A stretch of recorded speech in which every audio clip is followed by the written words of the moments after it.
Introducing the Porsche 930 Turbo, an iconic symbol of automotive excellence.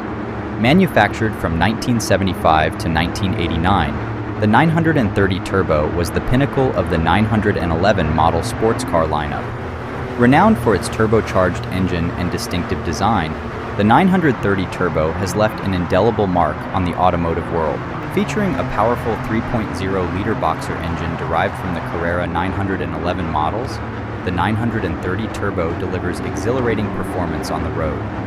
Its enhanced body kit and aggressive whale-tail rear wing not only enhance its aerodynamics but also contribute to its iconic appearance. However, the 930 Turbo is not without its challenges.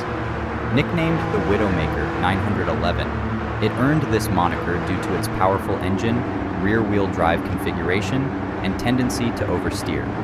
Yet, it is precisely these characteristics that make the 930 Turbo a legend among enthusiasts. Today, the legacy of the 930 Turbo lives on through projects like the Singer Vehicle Design's 930 Turbo Study, a reimagined tribute to this iconic model. With a new evolution of the legendary Measure air-cooled flat-six engine, boasting a displacement of 3.8 liters and twin turbochargers, the 930 Turbo Study represents the timeless appeal of the original 930 Turbo.